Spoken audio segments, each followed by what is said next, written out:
Out of all these, I think Dragon's the best, and I'd rather like score a goal or run up a mountain than like have to like stab someone in the neck.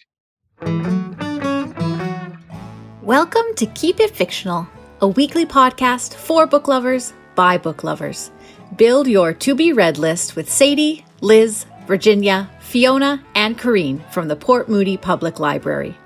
Warning, this podcast contains strong opinions and may cause an increase in your library holds list.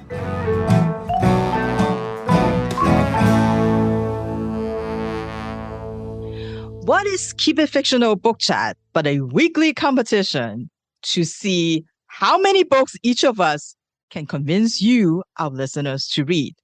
To see how many of each of our books Fiona puts on her Goodreads to be read list, whether we made it this week or not, and how many Keep It Fictional bingo categories can we hit each episode? Do we talk about BTS today? Are we going to talk about cannibals today? Are we going to talk about video games? Are we going to talk about old people? We need to make this bingo board one day. Anyway, well, I don't think I am a particularly competitive person, but I know some people on this podcast definitely are. So we thought today we will talk about books that have a competition, a contest, or a race, anything that we can be a contestant for. And what I would like my book friends to do is that at the end of the episode, I'm going to ask you to tell me which contest out of all the books, all the ones that we have talked about in the book, that you would join in.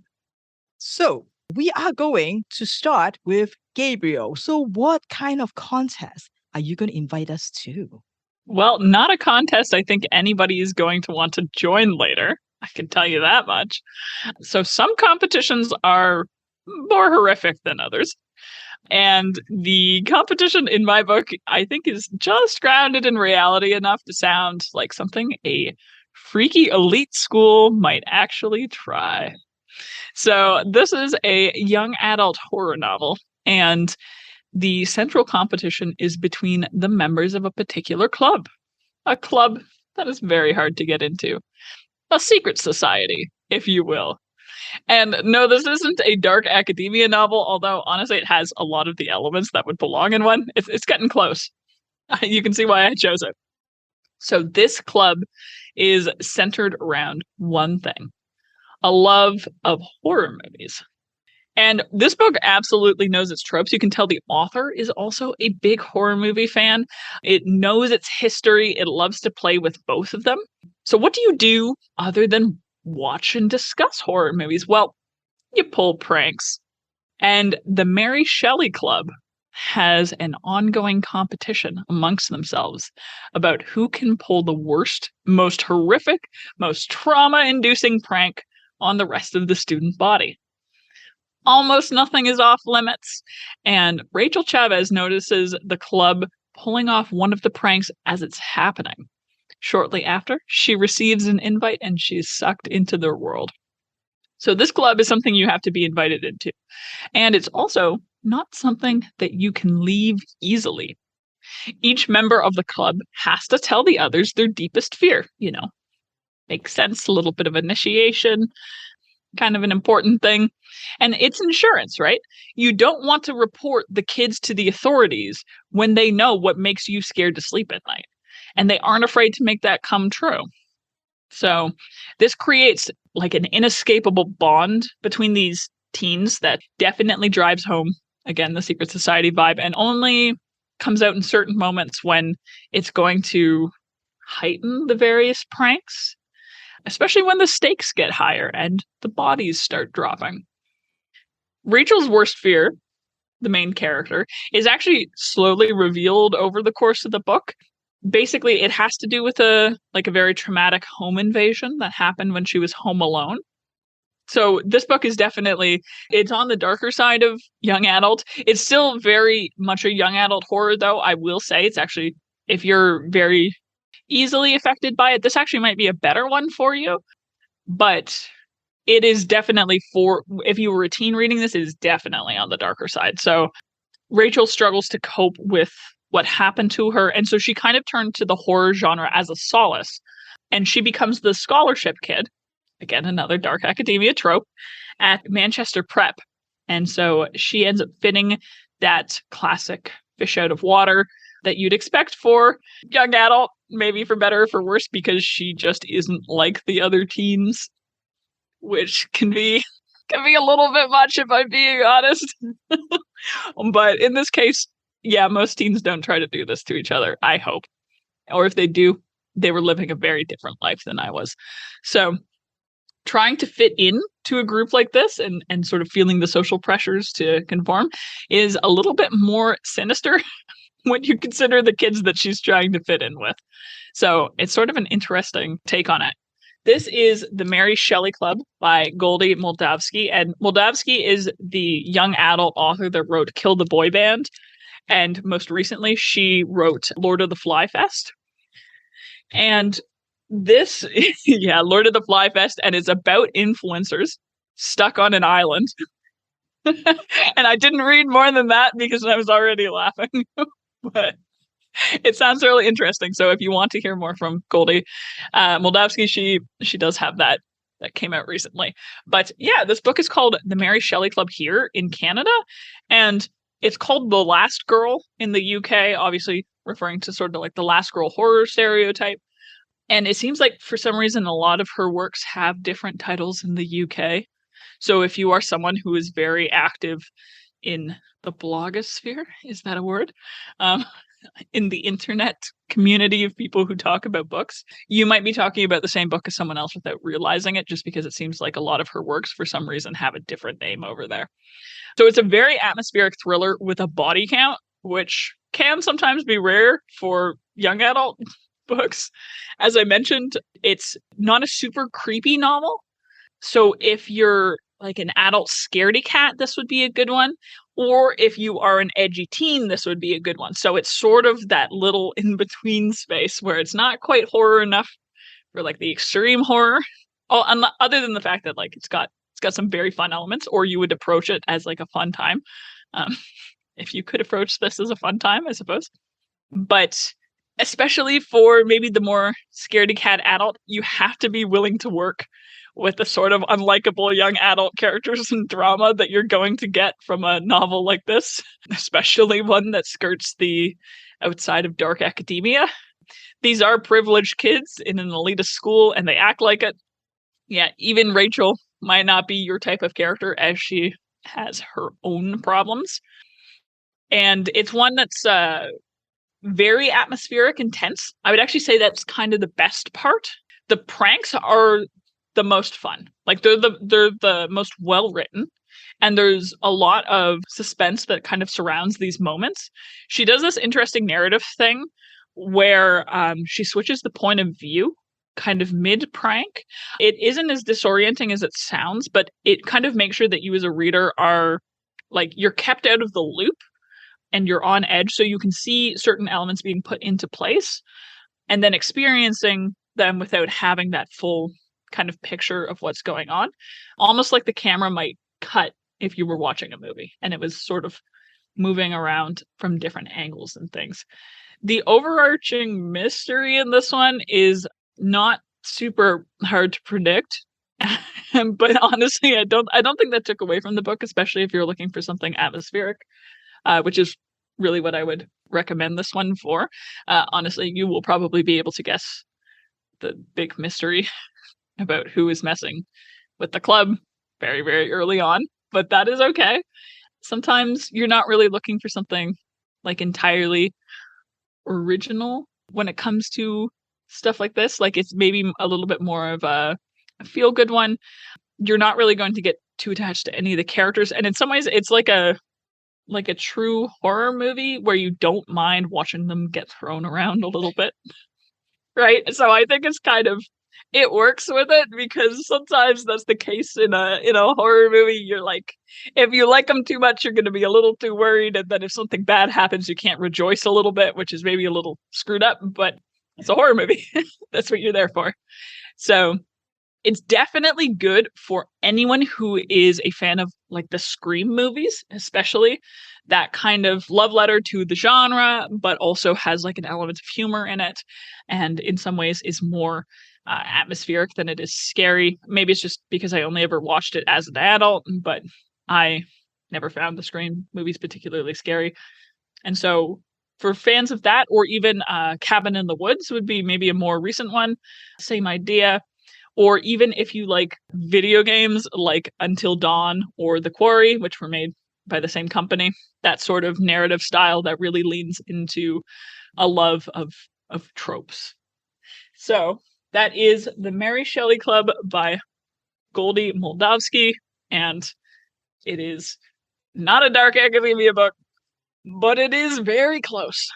So if any of you wants to join this competition, we're going to have a talk afterwards about what your priorities are. But I guess it also depends on what our other choices are. So Thank you, Gabriel. That sounds like a very interesting book. I love books that are written by people who know the genre really well, and they want to like just bring that and bring all the tropes in. Like, that sounds great. So thank you for that. I am going to go to Mark and see what kind of contest he has for us. So the book that I will be talking about is The Blazewrath Games by Amparo Ortiz. Ortiz was author originally born in Puerto Rico, currently living in the United States. She's been published in a few different anthologies of comics, including Marvel's Voices Comunidades, Latinx Hero Anthology, and the Puerto Rico Strong Comics Anthology. In those, she was primarily a writer, so she's more on like the writing side of the kind of like comics kind of genre. She's also a co-editor on Our Shadows Have Claws, an upcoming YA horror anthology. And The Blazewrath Games is the first book in a duology of books. So there is a sequel to this book that is already released, because this book is a couple years old now, and I believe the sequel came out late last year-ish. So you can pick that one up if you enjoyed this one. So in this book, there's essentially an alternate version of the modern world in which both dragons and magic exist, and have existed in secret up until their discovery by non-magic users known as regulars in the late 18th century. Both dragons and magic users share a close relationship with each other because magic users are the only ones who can handle dragons by forming a special magical bond with them. And sort of like the more powerful the dragon, the bigger powerful the dragon, the higher your magic level needs to be and things like that. Because in this universe, there's like different levels of magic users. There's like copper wand, silver wand, gold wand, etc., to sort of like signify the rank and proficiency of different magic users. And over centuries, these magic users and dragons have become more integrated into the wider society, which has led to new forms of commerce, politics, cultural products, but most importantly, it's also given rise to the wildly popular sport of Blazewrath. In Blazewrath, teams of dragon riding magic users and solo humans called runners attempt to accomplish a pair of tasks before the other team in order to win.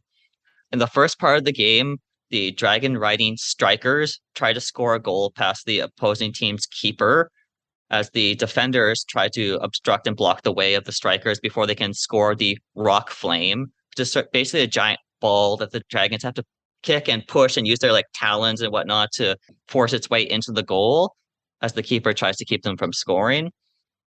Once the strikers have scored, the team's runner can begin to ascend an artificially generated mountain, which is kind of like a giant spirally kind of mountain thing. And they have to carry the iron scale, which is a type of dragon scale that they have to deliver to the top of the mountain.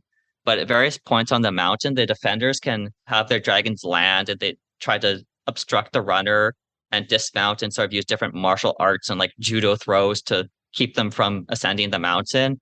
And if they're able to steal the iron scale from them, they can toss it back down to the bottom of the mountain, and the runner has to start all over again. So over the years, this sport has become more and more popular and currently has a kind of level of excitement and importance around it that's sort of akin to the FIFA World Cup. As the story begins, there's preparations for the upcoming Blazewrath Games, which is essentially, like I said, kind of like the World Cup. The teams are currently doing their recruits and tryouts for members on the teams. And our main character, Lana Torres, is intent on being selected as the Puerto Rican Blazewrath team runner in the upcoming selection camp. And Lana, having been born in Puerto Rico to a Latino father and white mother, but ever since their divorce has had to live in America with her mother, despite more closely associating with her father and his heritage than her mother's.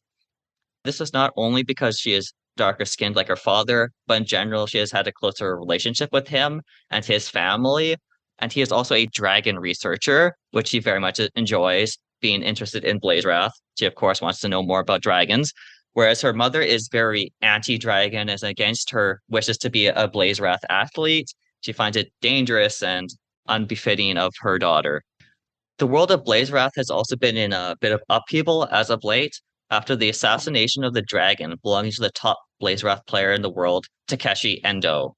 The killing is believed to have been work of the Sire, the leader of an anti-Blazewrath group called the Dragon Knights.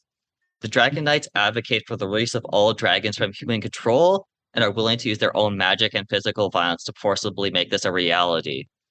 Acts of aggression and violence have led to fears that the Blazewrath games themselves may be forced to postpone or cancel due to the risk posed to having harm coming to the players or their dragons, or possibly even fans and other people in the stands or nearby at the time if something was to happen during the games. After a chance encounter with a dragon in the basement of a magic shop, which is there for reasons that only become more clear later on, that also leaves Lana's snotty white cousin in the hospital. Lana discovers the identity of one of the Dragon Knights is none other than Takeshi Endo himself. In a stunning twist of reversal, that the famous Blazewrath player has joined up with the Dragon Knights to actually try to end Blazewrath itself. From here, Lana is recruited by the International Blazewrath Federation President Russell Turner and Team Puerto Rico to compete as the runner on their team for reasons that don't quite make sense right away. Why would they want to recruit her just because she witnessed this one incident? And this sort of like sticks in Lana's mind for quite a while as we sort of learn later on what are the kind of machinations and political calculations going on in the background of this giant organization.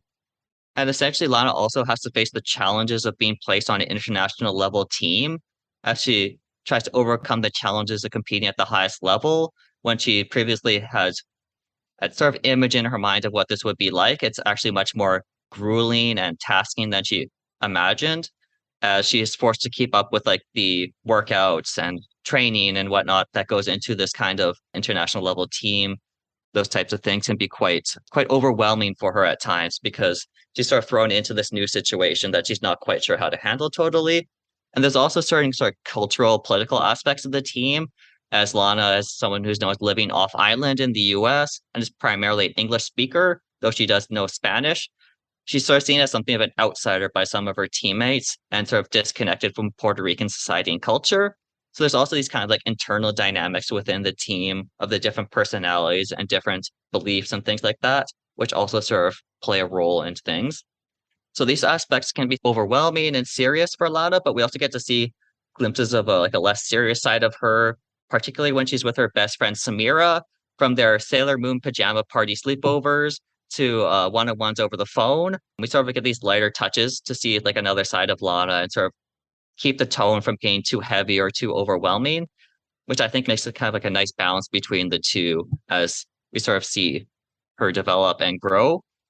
Can also sort of get a complicated sense of world building in this, because you can definitely tell that there's like a desire to make this into more than just one book from the very beginning. Even if you didn't know there was a sequel, you can kind of get a feeling that there's going to be more to it from all the world building, the vast terminology of magic, spells, dragons, and mundane to fantastical things in dragons and sports that's developed in the book that it almost had like a vaguely Harry Potter kind of feeling to it. I know that's kind of like an overused comparison, but just the fact that they have like these terms of charms and like the ways that they different characters interact with each other kind of reminded me of some of that aspect of Harry Potter and all these other kind of YA series. So if you like a vast and intriguing world of dragons and magic, if you think the idea of a dragon-based sport is just really cool, or that you want to see a bunch of teenagers in kind of like a semi-realistic fantasy world, I don't want to say it's magical realist, but it's kind of like fantasy realist, maybe, you could call it that maybe, then you may also like the Blazewrath games. Thank you, Mark. I see a lot of head nodding as you're describing the game. So I feel like this is really, like you said, right up everybody's alley. People want to compete in this. I can tell. I feel like I might have the only adult book for today's episode, which is very weird. I think everybody has a teen book, which I mean, it makes sense. Like there's a lot of competitions in the books, it feels like. So maybe I'll talk about mine. But even mine is kind of like teen adjacent, I'm going to say. How would you like to spend a week playing hide and seek at an amusement park for a chance to win $50,000? And the rules are, you stay in the park for the whole week. Each day before the sun rises, you have 30 minutes to find a great hiding spot. And then you stay hidden and not be found from dawn till dusk. And then when the sun sets, you're allowed to come out again, go back to camp, take a shower, get some food, rest, sleep, and start again tomorrow. This is the contest that Mac has been invited to participate in. And Mac thought, yeah, $50,000, I could really use that money. And she's good at hiding. She knows that. In fact, you can say she spends her whole life hiding. So she thought, yeah, I'm going to do this. And she tries not to think about how they found her and how this letter managed to get to the homeless shelter that she was staying in. She tries not to think about how the last time when she went into hiding, something awful happens. She tried to push that all out of her mind and just try to focus on this competition that is going to get her $50,000. So one morning, she got picked up by a car, and then she got dropped off sort of on the side of a highway back into like this forest. And she was standing there alone, and she was told just to wait. And no one was there. And she's like, what is this? Has the competition begin? Should I go in the forest? Like, what should I do?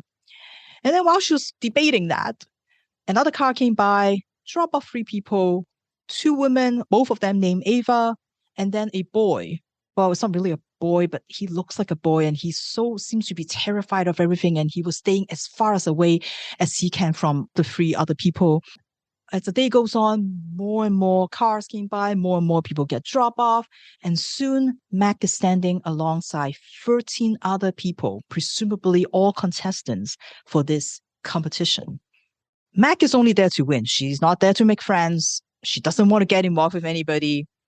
And so she's just standing aside, just kind of like observing everybody and just trying to size up her competition, see what's going on.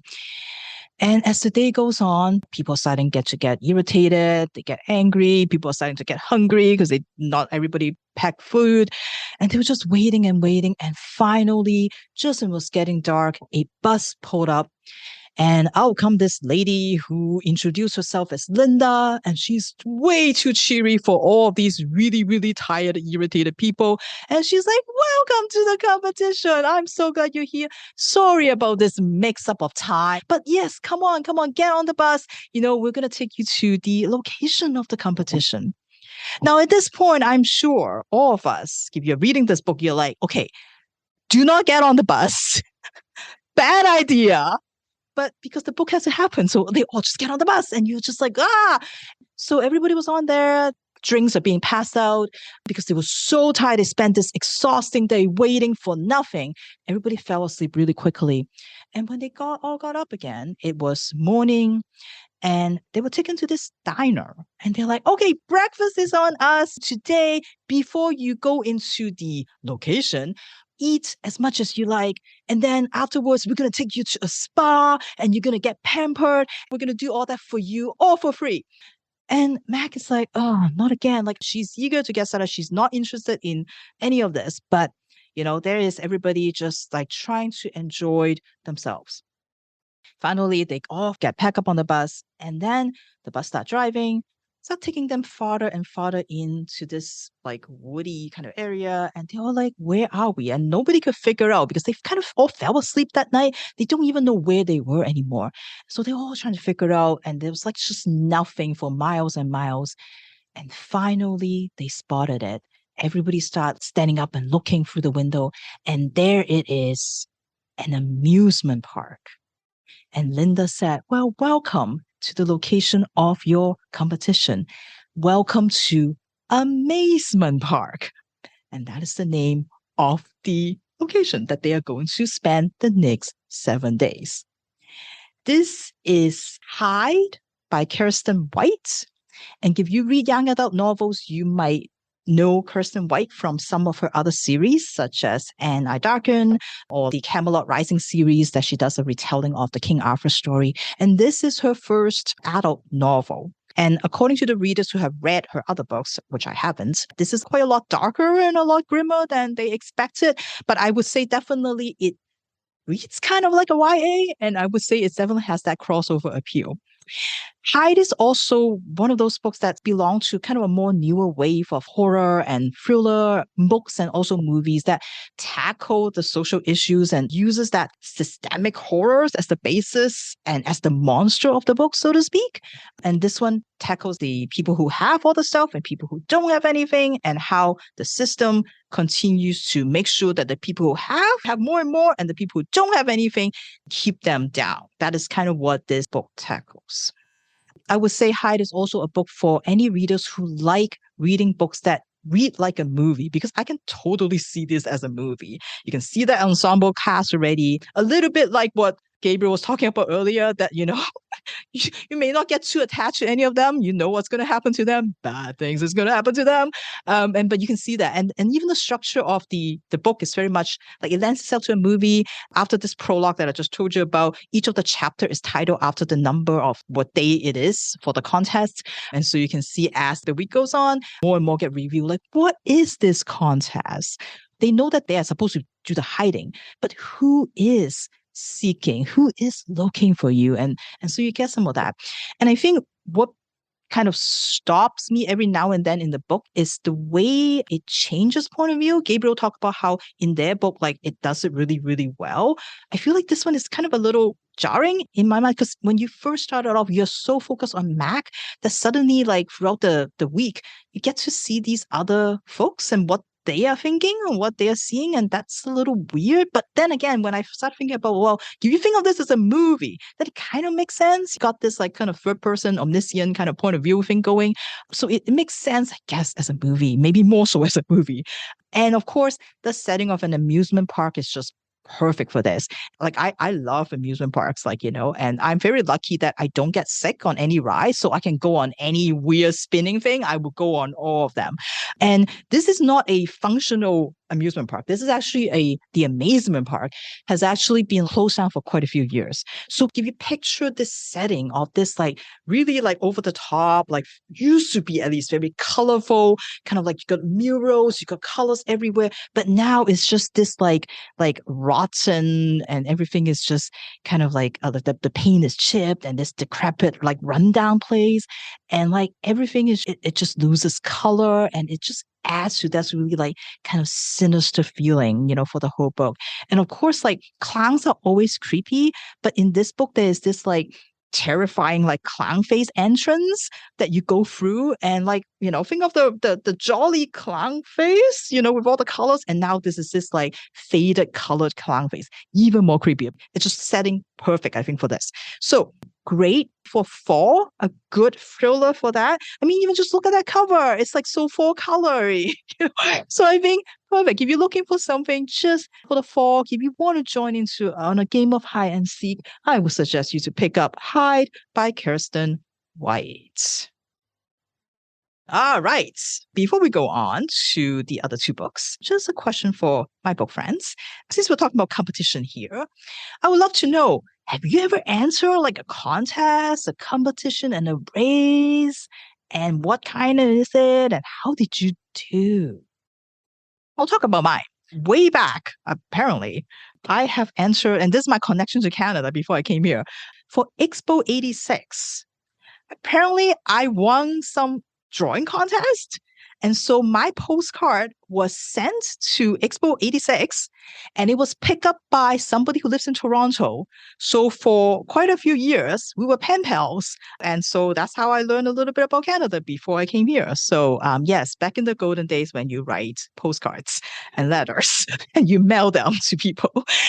So that was kind of like my contest story, I guess. So what other kind of contests have you been in? All right. Well, as a child and as an adult, I suffer from horrible social anxiety. And so the best thing for a child who has the debilitating inability to speak in front of people was poetry recital competitions. Oh, I am not joking. You had to memorize like a poem of a certain length and then go up in front of an audience and be judged by professional judges as to your accuracy of recital, your like diction, as well as your ability to convey the feeling of the poem. So that is the competition. And it was competition that I was assigned to do as a child. And I seem to remember I did pretty good. I won one year and then I was like, can I stop this? And I was able to do so. Does that explain your feelings towards poetry, Corinne? It honestly might. I've never examined that before, but yeah, I do have some very deep-rooted experiences with poetry. I will psychoanalyze you after this episode. Okay. I played all the sports. If you can think of a sport, I played it when I was a kid, except for ice hockey and ringette. But competition I want to talk about was actually a scavenger hunt, a family scavenger hunt put on by a business commission in Halifax. And it was over the Easter weekend. So I don't know how old I was, like maybe 9. And I went with my baby brother, my older brother, and my mom. And we were like, we are going to win this thing. And we looked all day. You go to all the businesses that are part of the business commission and look for the prize. And as things were wrapping up, nobody had found it. And somebody kind of gave us like a nudge, like, oh, this is actually also part of the business commission. And we went and we found the prize. I can't remember if we found the basket or we find the prize and then they give us the basket. But we won this amazing gift basket filled with all of these prizes, including like a free limo ride and a gift card to a restaurant.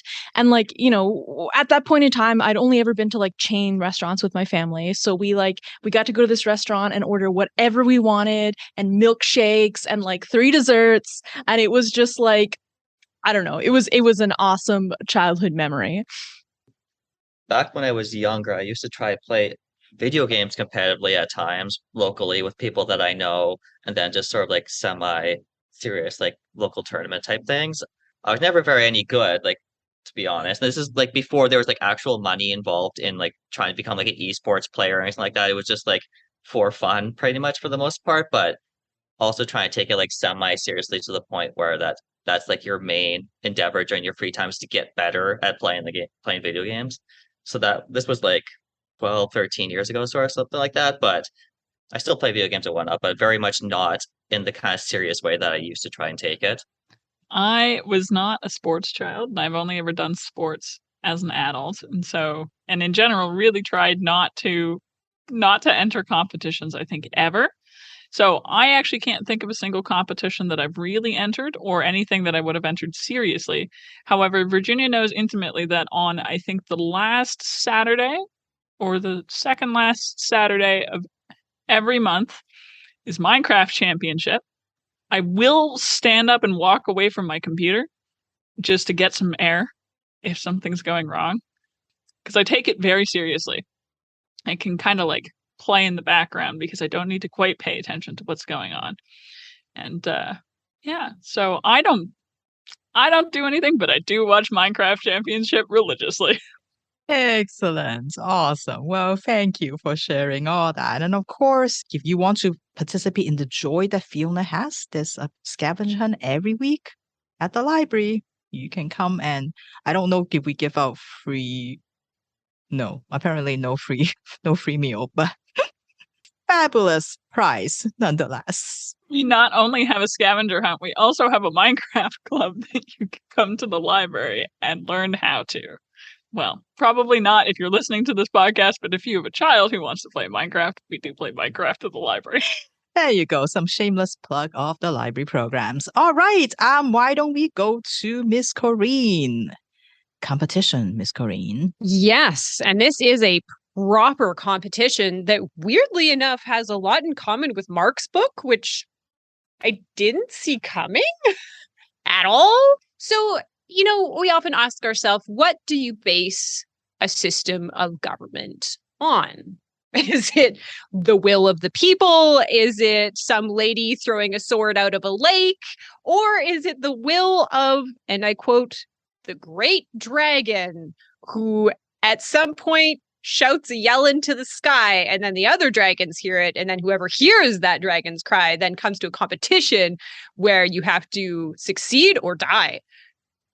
Those are your options. There are many options available in which to base a system of government on.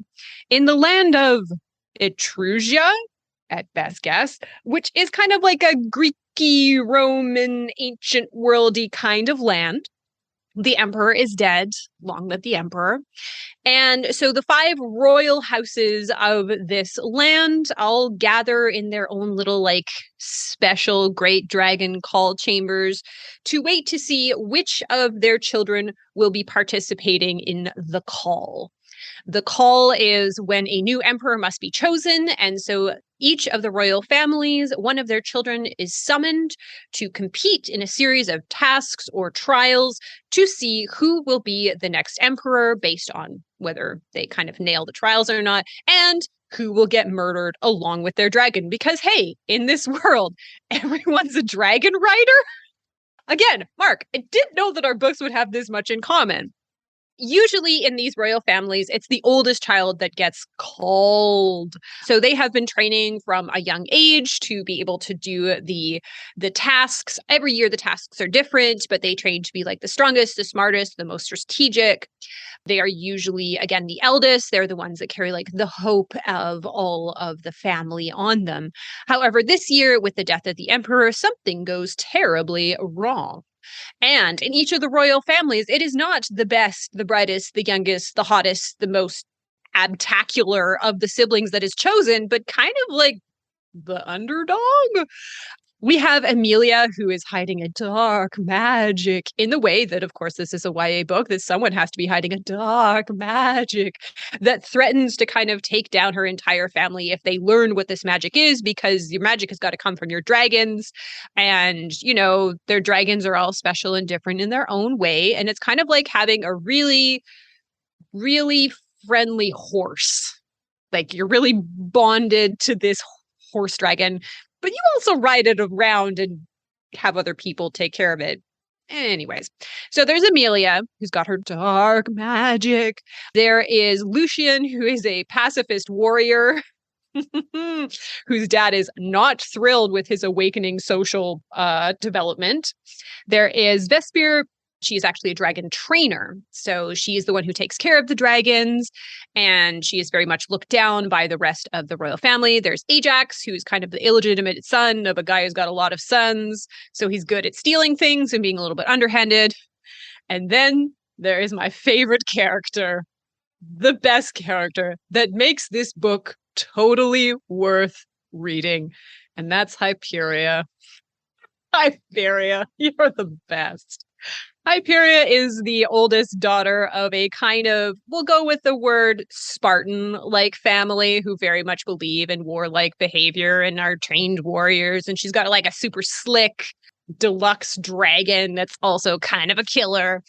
And the reason why this book got me, and the reason why I chose this book, is when the call goes out. So the great dragon kind of sends out this yell into the sky, and then all the family gathers around, and then whoever's one of their dragon hears the call and kind of lifts their head to the sky and screams back at the dragon. They're oh, you're the one who has to go to this competition. When this happens, Hyperia is gathered with her family and her sweet younger sister, her very sweet, very innocent younger sister that Hyperia loves with all of her heart. In as much as Hyperia is very warlike and aggressive, her sister is sweet and docile and lovely, and they have this wonderful relationship until Hyperia's sister's dragon hears the call. And here's the deal. Hyperia needs to be the empress. She's been training all of her life for this. She is the one who should have heard the call. She is the one who deserves to be empress. Nay, should be empress. And so what's a girl to do but straight up murder your sister in front of your entire family?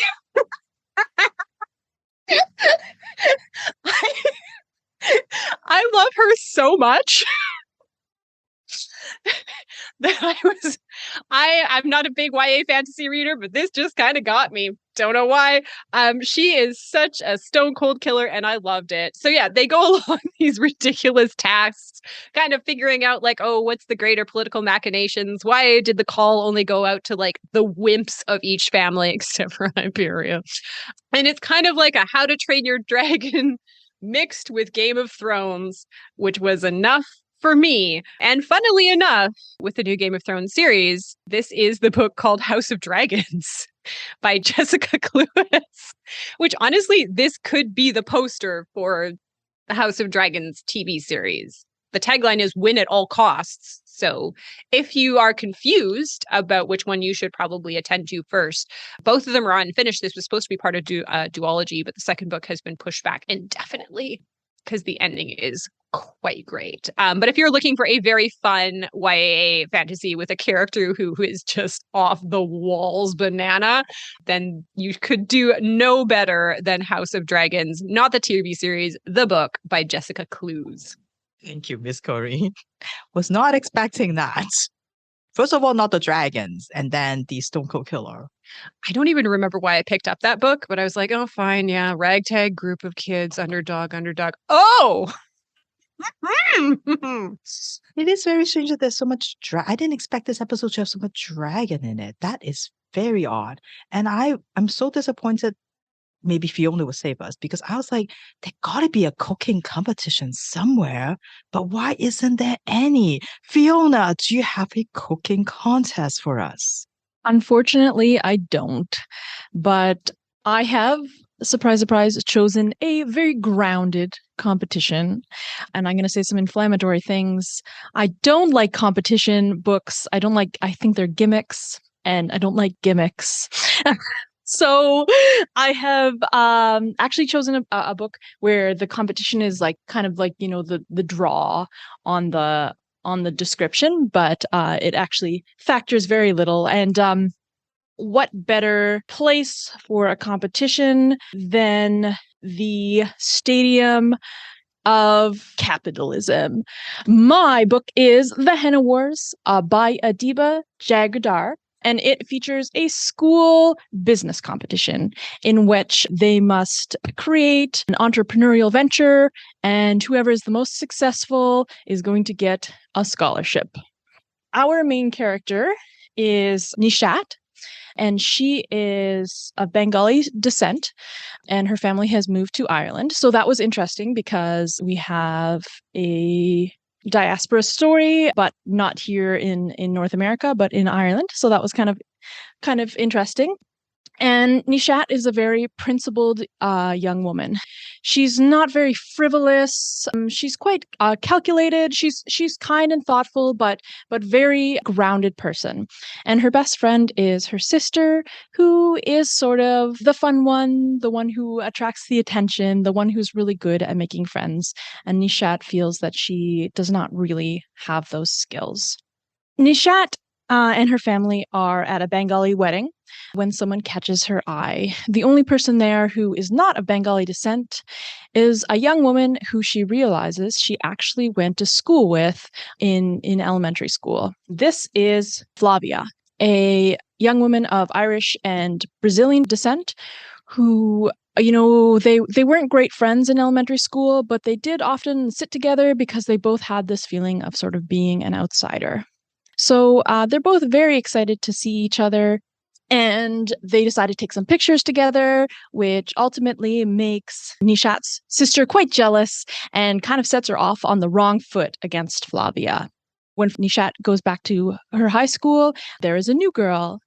Guess who it is? It's Flavia. This is great. She's really excited to get to know Flavia, and she's realizing that she's developing some feelings that she's never really quite felt before.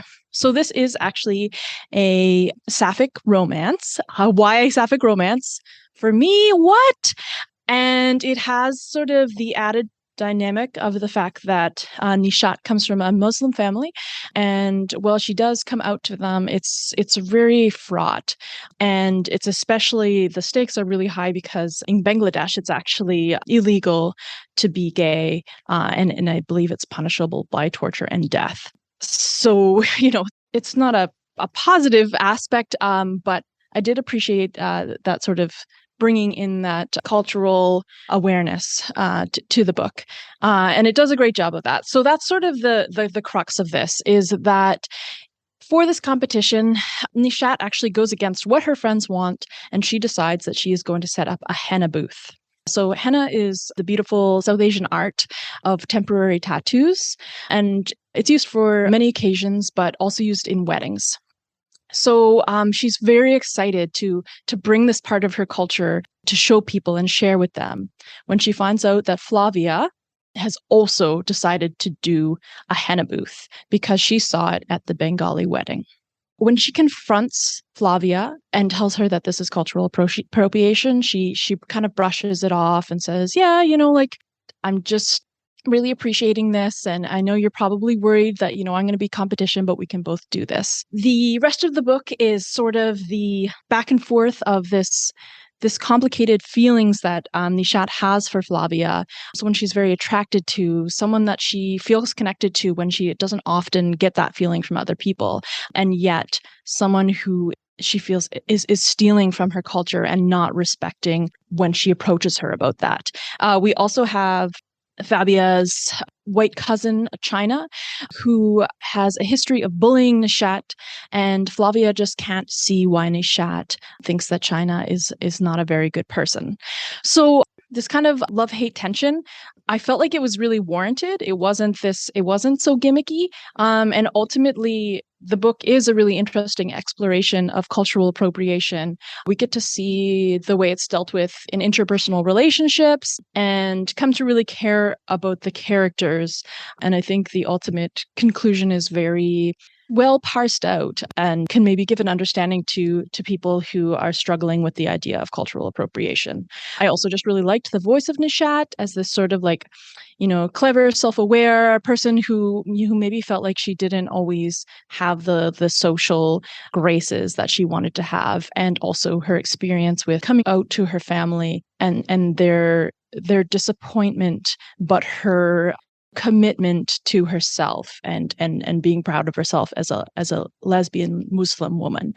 So that's Adiba Jaigirdar, the Henna Wars, and I know that she has written another YA since that I'm excited to read, and then has this great Titanic heist book coming out, or I think it's this year maybe, which I am also very excited to read. So a soft competition for you, no dragons, just money. Thank you, Fiona, for that different interpretation of the theme for today. So, now that we've heard 5 competitions, soft and hard and dragon-filled, which one are you going to participate in if you have to pick one? I'm going with Mark's dragon, specifically because I don't want to have to be like an emperor after.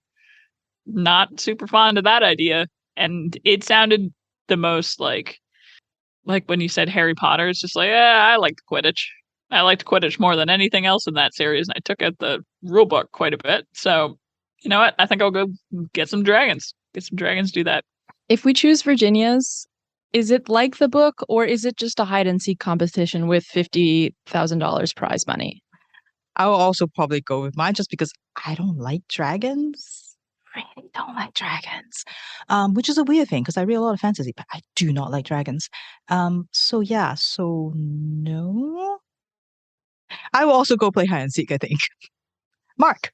I'm going with mine because out of all these, I think dragon's the best, and I'd rather score a goal or run up a mountain than have to stab someone in the neck. I will be Empress. I'm going for my competition. I'll Hyperion my way through it. At all costs, people, at all costs. Mark and I are doing it for the love of the game. We're good. And that's why you're not going to win. All right. Well, thank you, everyone. And sorry, Fiona. Didn't know you have feelings about competitions, but thank you for picking a book anyway for this. We will see you again, all of you again next week for another episode of Keep It Fictional. Have a good week. Bye-bye. Thank you for listening. If you like our show, please tell a fellow book lover about it. You can find a list of all the books we discussed in our show notes. Join us next week for another fun book chat. Until then, keep it fictional.